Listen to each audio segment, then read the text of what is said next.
Have you ever wished that you had a larger antenna, perhaps a Yagi? A Yagi at, say, 20 metres in the air, perhaps a 3-element Yagi or even a 4-element Yagi. What band? 20 metres? Perhaps you have a tri-bander, but you haven't got one. But we must sometimes be thankful for those that can afford them, those that have got the space to get those high antennas up. Let me explain how these guys can help you out.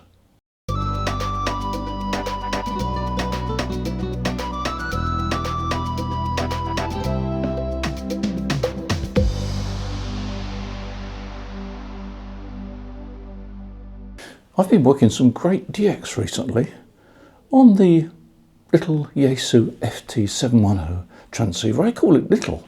It's actually a superb transceiver. The receiving side of this transceiver is absolutely amazing. If you haven't actually checked out yet, check out my review on the Yaesu FT710. It's a budget class transceiver, but as far as the receiving side goes, it punches well above its weight. Anyway, I've been working some pretty interesting DX. Vietnam, Japan, Australia, South America, all in the evening after dark. And if you haven't seen my previous video on that, take a look. But there's some interesting DX to be had. But you know, I'm doing all this with just a half-size G5RV at around about 8 metres at the moment. It's sagged a bit actually. And a Hustler 4BTV, ground mounted with a few radios. Well, the reason I'm able to do this is because of the benefit that I get and you'll get from those stations using better antennas than you, and in particular Yagi antennas. Let me explain how the process works and how you can benefit from it and take advantage of it. So let's take a look at how you could hijack or borrow somebody else's Yagi to your benefit, and they're not going to object anyway. By the way, it's springtime now in the UK, at least I think it is. We've got some sunshine today. It's not overly warm, it's around about, I don't know, 12 degrees centigrade. But my fig tree is in bud, flowers are out. The apple blossom is coming through, so it's time to actually think about aerials in general. But we're going to concentrate today on the benefit you can get by using somebody else's Yagi. You know, there's 3 benefits of borrowing somebody else's Yagi. The first is gain. The second is the angle of radiation. And the third is noise, and we can cover those 3 points one by one. So let's first of all talk about gain. A Yagi gives gain. A 2-element Yagi gives around about 5.5 dB gain, and that's approaching an S point. For all practical purposes, it's an S point. If you have a 3-element Yagi, then you'll probably get a forward gain of around about 7.5 dB. If you have a 4-element Yagi, you're going to get a gain approaching 9 dB, a forward gain of 9 dB, which is 1.5 S points. So that gain means to say that if the station at the far end is running 100 watts and he's got a 3-element Yagi, he's going to get a gain of just over 6 dB, which is like increasing his power by a factor of 4. So his 100 watt signal will actually have an ERP of around about 400 watts, which means to say you're going to hear him somewhat better than you would do if he was running a dipole. Now let's suppose you are running a simple dipole and you're running 100 watts. Well, he's actually going to hear you better than if he was running a dipole, because he's got an antenna which has got gain. And we're talking about a 3-element Yagi with around about 7.5 dB gain. So he's going to hear you at 1 and a bit S points stronger than what he would hear you if he was running a dipole. So the gain on his antenna not only benefits you because he sounds louder, but it also benefits him because it can hear you. It's almost as if you are actually benefiting from the forward gain of his antenna. So if you're running your 100 watts and you think you can't compete, well, do bear in mind that he's got a forward gain of around about 7.5 dB. So he's going to hear you somewhat better. So you're actually benefiting from his gain. And, you know, there's a rule of thumb with Yagi antennas. If you want to double your power or get a 3 dB increase, you need to double the number of directors on your antenna. By the way, the forward gain of a Yagi going from 2 elements to 3 elements is not that great. You get around about another 2 dB, but you do actually benefit from an increased front to back ratio, which we'll come back to later on. So your guy that you want to work that's got a 3 element Yagi is going to hear you somewhat better than he would without it, and you're going to benefit from that fact that he's got a Yagi with gain. If he was to add to his 3 element Yagi another director, he'd have a gain approaching 1.5 S points. So 1.5 S points is well worth having. Again, you'll benefit from that because you can hear him better, but he'll also benefit from that because he can hear you better. So I think you're starting to get the idea that if you are working a station with a Yagi, not only does he sound stronger to you, but you will sound stronger to him. So it's rather like borrowing his Yagi or hijacking his Yagi. And I've noticed quite a few occasions when I've been running 100 watts, and I've been given the same reports as he's given me, because he is hearing you 1.5 or 1 S point louder than he would if he didn't have a Yagi.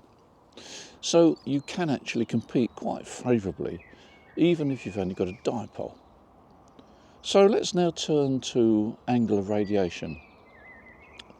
I whether you can hear the birds. I hope you can in some ways, but I've got this sort of little muff thing on, so it shouldn't you shouldn't hear too much wind noise. But a little bit of a bird song perhaps in the background is not bad. Now let's talk about angle of radiation. The angle of radiation of a Yagi, the low angle radiation of a Yagi, is exactly the same as a dipole. So if you've got your dipole at 10 metres above ground and you're operating on 20 metres, you've probably got an angle radiation of around about, let's say, around about 25 or so degrees, which is quite favourable. And if he's got his Yagi at the same height, 10 metres above ground, then he's got a radiation angle of around about 25, 26 degrees, same as you. The only difference is he's got gain. But generally speaking, those stations that have got Yagis have got them up significantly higher than your dipole in your back garden. He's probably got his Yagi up at least 20 metres above the ground. If you have a Yagi 20 metres above the ground, then you start to get a lower angle of radiation, probably around about, I'm speaking without reference now, but probably around about 20 degrees, 21, 22 degrees.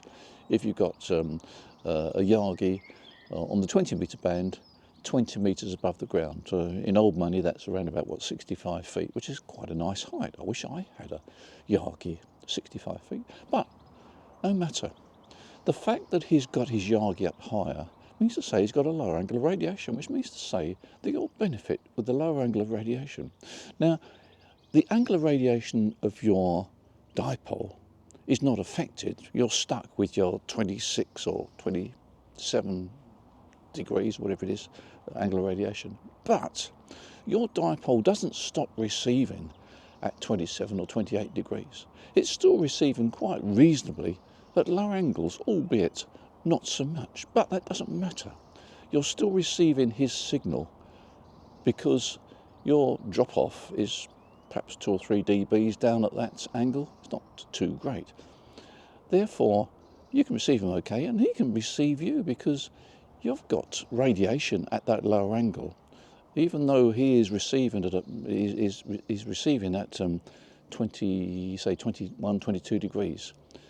he can receive your angular radiation from your antenna at about that sort of angle as well, because your antenna, although it's not radiating so much power at that low angle, it's still radiating. So generally speaking, as regards angular radiation, you're benefiting from his height. The higher his antenna goes, the lower angle of radiation, and you actually will benefit from that because he also can hear you better when you're transmitting, even though the level of radiation from your dipole is not as great as perhaps his. You still benefit. So that's 2 points where you're benefiting. So I think you're getting towards the idea that if you're working a station with a Yagi, there's certainly some significant benefit. Now let's talk about noise, because noise is something that you perhaps wouldn't have thought about. When you've got a Yagi antenna, it's directional, and that means to say that it doesn't pick up so much noise. Now you may have heard the description of a low noise antenna. What is a low noise antenna? Well, it's a bit of a misdescription really, because you would think that there's something magical about the antenna that means to say that it reduces noise. Basically, a low noise antenna is one that has good pickup in the direction that it's firing and receiving, and has very low pickup from all other directions. So that means to say that collectively the noise that that antenna is receiving is less than it would be if he had a dipole. So a directional antenna, generally speaking, has lower noise.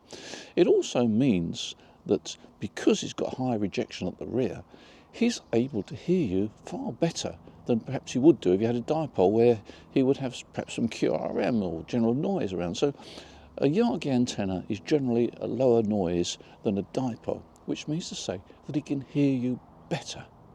Again, it's another gain. So you see, really and truly, you've got three advantages. You've got the gain of the antenna, you've got the angular radiation, and you've got the noise factor. So, really and truly, what am I saying? I'm saying that if you've got a dipole in a suburban back garden, you can work DX, and probably you'll find that you benefit quite a lot if the station is using an antenna with gain, and that generally means to say he's got a Yagi. And the better his gain, the more likely he is to receive you.